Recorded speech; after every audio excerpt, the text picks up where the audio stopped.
Murder at Garden of Eden. Dear friends, this is a special episode of Let's Talk with Lakshmee, dedicated to the unsolved murder case of the late Bhim Narain Ramanand, who lost his life tragically on July 8, 2012, in Guyana. Bhim Narain Ramanand, a remigrant from the U.S., was found brutally murdered at his home in Garden of Eden, East Bank, Demerara, on Sunday, July 8, 2012. Mr. Ramanand, age 61, lived in the U.S. for about 25 years before migrating to Guyana 3 years ago. He lived alone in their family's home and has been working as a citrus farmer. Due to his very warm personality, he lived a very sociable life and was well loved by his re-adopted community. Mr. Ramanand loved animals and adopted 8 dogs whom he treated like humans.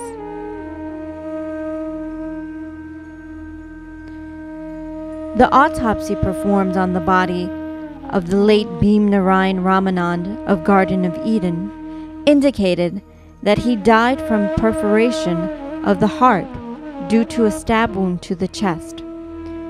The body of Ramanand was found in his yard on Sunday with his hands tied and suspected stab wounds about his body, police said. Relatives of the deceased told Guyana Times that Ramanand was last seen alive at around 6:30 p.m. at his home on Saturday, July 7, 2012. What led to this gruesome tragedy? Was it caused by an acquaintance or his tenant who is now missing? Or was it a case of robbery? Please help solve this case and contact your local police department with any further information.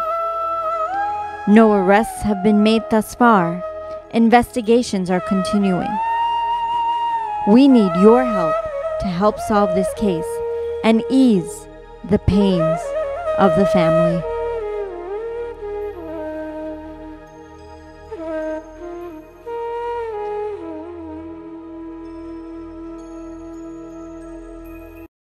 Bhim Narain Ramanand left Guyana to come to America for a better dream. He lived here in the United States for about 25 years, worked as a successful messenger, and then went back home to Guyana as a remigrant. He lived in Guyana for the past 3 years in Garden of Eden, until recently he was murdered. Viewers, I'm sitting here with the family of Bhim Narain Ramanand.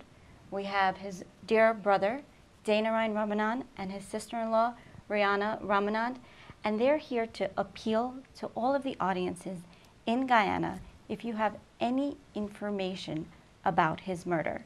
You may have heard his story a few weeks ago in the Starbrook News, as well as the Guyana Times, as well as in the news as well. And today we're sitting with his family, who is going to tell us a little bit about this dear soul. So, Dale, tell me a little bit about your brother. What type of person was he? Well, my brother, he went to GOC in Guyana High School, and he had several friends. If I had to describe him, I would say the world is his country, mankind his friend, and good his religion. We had a viewing in Guyana at like Infinite Parlor. We had people from all races. One black lady said, fix his face, because that doesn't look like him. A Chinese lady, I had to hold her up, she was crying so much. There was an Amerindian girl who was talking about him, and I had to put my hand on her shoulder to give her support. He was the kind of person that everybody liked. And he had a shop, he had an orange farm, and everywhere you go in Guyana, he would always take fruits to a lot of people. If you go to Dr. Gailo in Georgetown, he would tell you the first thing Harry does is bring fruits. If you ask the people across the street that guard the electric plant, they would tell you Harry bring fruits, Harry would invite them for food and all that. He loved dogs. He had about 8 dogs. You know, I don't know what happened the night that he got killed, but somebody said the dogs didn't bark. Apparently, whoever went in and killed him, they knew the dogs. Right. You know? Now, Rihanna, you're sitting there with tears in your eyes, and I know you're trying to hold it back. This is so fresh and so new. What would you say about your dear brother-in-law? I would say he was the kind of guy who he had friends, he made friends and he kept his friends. And he was very outgoing. And as Deo says that he shared his fruits to show his appreciation towards the people. And for someone to do such a terrible, devastating thing to him, I can really understand why. And I keep asking myself that question, why did they do this to him? I just feel that there should be justice, and very fast, because he didn't deserve this. The way I saw him when he passed, and I went there, I still have nightmares of him.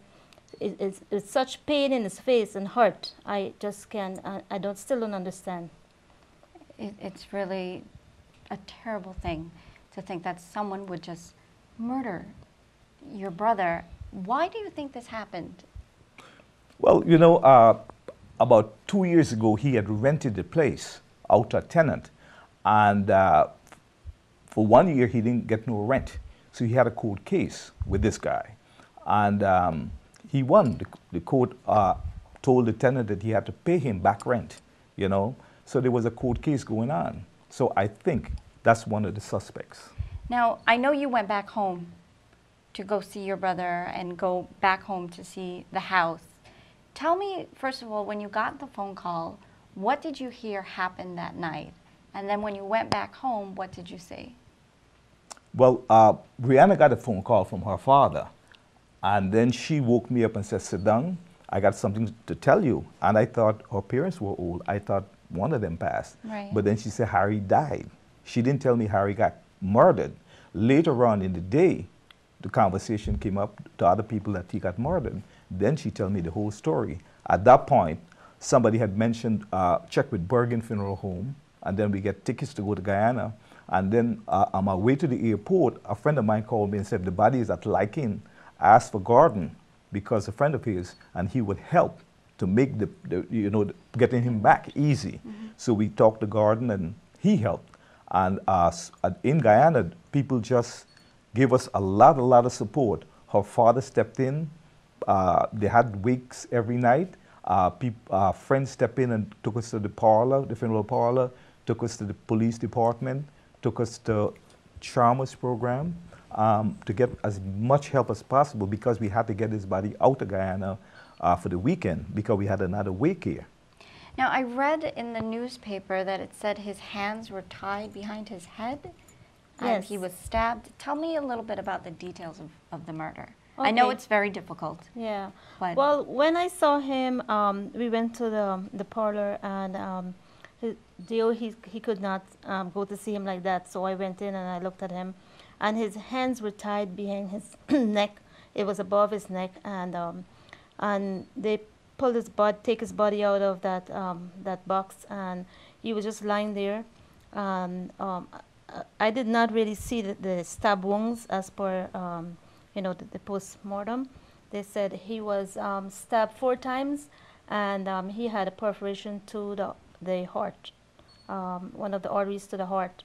And but his expression on his face could tell me what he went through. And I saw a lot of marks on his head and his neck. I don't know, it's as though they were beating him in his head. And it was such a horrible sight that it really makes me angry, and I just really can't go on without not finding that person who did that terrible thing to him. now you mentioned that he was a dog lover and that he had several dogs, Mm-hmm. but that the dogs did not bark that night. Well, the dogs didn't bark. And we are suspicious that maybe somebody who lived with the tenant, there, they probably knew the dogs. because the dogs were with the tenant before, they moved out. So it had to be somebody who knew the dogs. His licensed firearm was stolen. His American passport was stolen. His weeding machine was stolen. Several other items were stolen. The whole house was ransacked. Do you personally believe this is someone that knew him? Definitely. Someone who really had close contact with him and know him, be there with him day in, day out, because not for what we saw, as I'm not a cop, but it looked as though also it looked as somebody was searching for something among the papers that they threw everywhere in the house. Did your brother have maybe, a lot of, assets in the Weeding machine was stolen. Several other items were stolen. The whole house was ransacked. So do you personally believe this is someone that knew him? Definitely. Someone who really had close contact with him and know him, be there with him day in, day out, because not for what we saw, as I'm not a cop, but it looked as though also it looked as somebody was searching for something among the papers that they threw everywhere in the house. Did your brother have maybe, a lot of, assets in the house, or, money or jewelry possibly? Well, when we went into Guyana, the first day we went to the house because we had to furnish the American embassy with a passport. And when we went to the gate, the neighbor next door, an Amerindian girl, came up to me and said, she started crying hysterically.